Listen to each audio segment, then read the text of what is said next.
Et on se retrouve sur ce chapitre 3 pour l'audit des comptes. Ce chapitre va être divisé en 5 phases, 5 vidéos.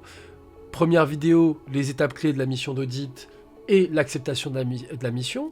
Deuxième vidéo, l'évaluation des risques et la planification. Troisième vidéo, la réponse aux risques. Quatrième vidéo, les travaux de fin de mission. Et une cinquième vidéo avec le rapport sur les comptes annuels et consolidés. On commence avec notre première phase, les étapes clés de la mission d'audit et l'acceptation de la mission. Et on commence avec une première question, les étapes clés de la mission d'audit légal. Ici, on se situe sur les étapes clés d'une mission d'audit. Pour rappel, la mission d'audit peut être réalisée par un expert comptable et on parlera d'audit contractuel, ou par un commissaire aux comptes et on parlera d'audit légal. La mission d'audit, elle va se dérouler en 5 phases. On va faire une vidéo pour chacune des phases, et cette vidéo va présenter la première phase, mais on voulait quand même vous présenter les phases dans leur globalité avant d'aller dans le détail. Il est important de maîtriser le nom de chacune de ces phases, car cela a déjà fait l'objet d'une question à l'examen du DSCG. Et à chacune de ces phases est attaché un livrable. Un livrable, c'est un document, c'est une pièce, c'est quelque chose qui va être généré dans le cadre de la phase de la mission d'audit. Première phase de la mission d'audit, c'est l'acceptation de la mission. Cette phase va générer comme livrable la rédaction d'une lettre de mission. Pour info, ce livrable va être communiqué au client. La deuxième phase de la mission d'audit, c'est l'évaluation des risques et la planification. À l'issue de cette phase, on va rédiger un plan de mission et un programme de travail. La troisième phase, après avoir réalisé l'évaluation des risques et la planification, c'est de répondre aux risques associés et donc la réalisation des tests d'audit. On va, comme livrable, réaliser nos feuilles de travail, nos feuilles de test. En quatrième phase, des travaux de fin de mission. On va notamment, lors des travaux de fin de mission, rédiger ce qu'on appelle une note de synthèse. Et la dernière phase, c'est la rédaction des rapports. Rapport sur les comptes annuels ou rapport sur les comptes consolidés. La phase 4 et 5 peut être regroupée dans une seule phase qu'on pourrait appeler synthèse de la mission. Il est important de maîtriser chacune de ces phases et de maîtriser la définition de chacun de ces livrables. Je vous renvoie au cours pour les définitions des livrables et on va en redescendre quelques-uns durant cette vidéo. Démarrons sur la première phase, l'acceptation de la mission. Est-ce que c'est la même chose que l'acceptation du mandat ? Eh bien non, l'acceptation de la mission n'est pas la même chose que l'acceptation d'un mandat. L'acceptation de la mission, vous allez le réaliser autant de fois qu'il y a d'exercices à auditer. Donc 6 exercices à auditer, donc 6 fois l'acceptation de la mission. Alors que l'acceptation du mandat, vous le ferez qu'une fois lors de l'acceptation d'un mandat. Pour rappel, et on l'a vu dans le chapitre 1, lorsque vous dépassez les seuils de nomination qui rendent légale l'obligation de nommer un commissaire aux comptes, vous devez, lors de la prochaine assemblée générale, nommer un commissaire aux comptes. Le premier exercice, ça ne sera pas l'exercice de dépassement, ça sera l'exercice d'après. Vous êtes nommé le 30 juin N à l'Assemblée Générale en tant que commissaire aux comptes, le premier exercice audité sera l'exercice au 31/12/N. Une fois ce mandat accepté, déroulera la première mission d'audit, le premier exercice audité. La phase d'acceptation de la mission va entraîner pour le commissaire aux comptes la signature de la lettre de mission. Cette lettre de mission, elle va être signée du coup après la nomination, elle va être signée durant le dernier trimestre de N par exemple. Le livrable ici, c'est la lettre de mission et on va y revenir juste après. Pouvez-vous nous définir ce qu'est donc la lettre de mission ?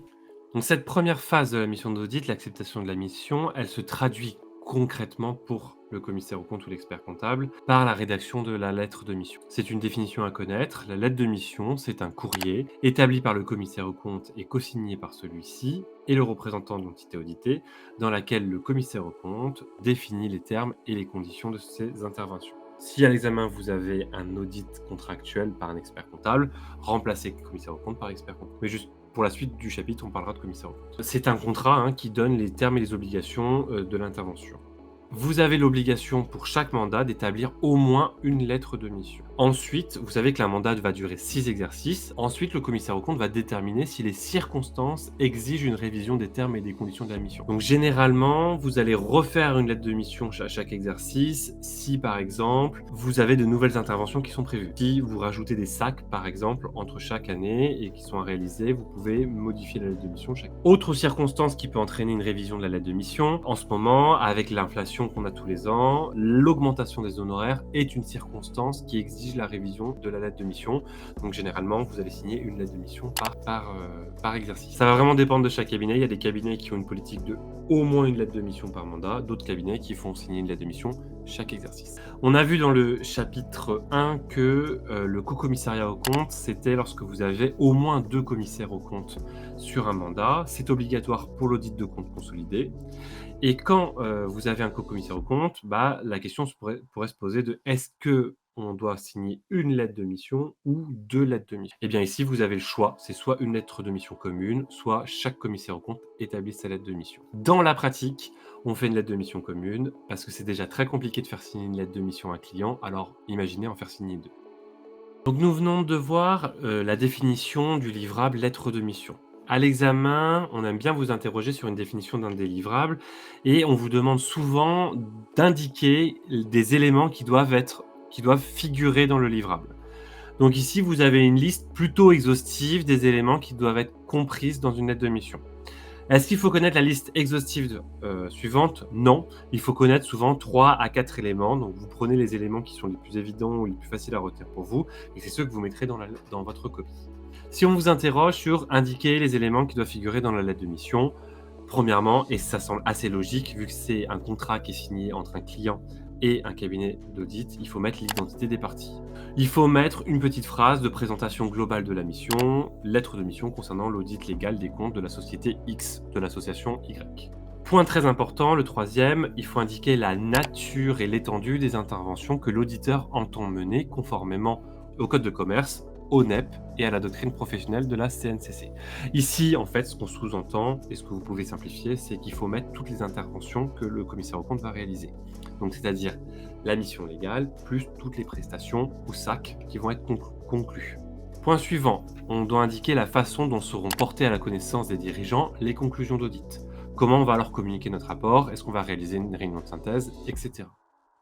Point suivant important, dans la lettre de mission, on va mettre les dispositions relatives aux signataires, quel commissaire aux comptes va signer, parce que des fois vous nommez KPMG, mais c'est monsieur X ou monsieur Y qui va signer les comptes, c'est pas la société KPMG. Donc le signataire, les intervenants, l'équipe d'audit sera composée de X personnes, il y aura tel manager sur la mission, et le calendrier, on interviendra pour un intérim dernière semaine de novembre, et on interviendra pour l'audit des comptes les 3 premières semaines de janvier. Donc on met le calendrier indicatif. Point suivant, on met cette mention-là qu'on a la nécessité d'avoir accès sans restriction à tout document comptable, pièce justificative ou autre information requise dans le cadre de notre intervention. On précise que nous, on réalise une mission légale, mission permanente d'audit et qu'on a besoin d'avoir accès à certaines informations pour réaliser notre métier. On rappelle aussi dans la lettre de mission les informations et les documents que l'entité doit nous communiquer. On peut dès à présent faire la checklist des éléments qu'on aura besoin à la fin, d'ici l'audit des comptes. Ça permet d'anticiper lors de l'intervention du commissaire aux comptes et de ne pas avoir à demander trop de documents si la liste a déjà été préparée en amont. On rappelle en parallèle que si le client ne nous communique pas les informations, ne nous communique pas les documents, il peut commettre un délit d'entrave. Et ce délit d'entrave, eh bien, le commissaire aux comptes devra faire une révélation de fait délictueux auprès du procureur de la République. Il ne pourra pas réaliser cette mission et ça aura des conséquences sur son opinion. On rappelle dans la lettre de mission qu'on va demander à la direction, aux organes dirigeants, une confirmation écrite sur certains éléments.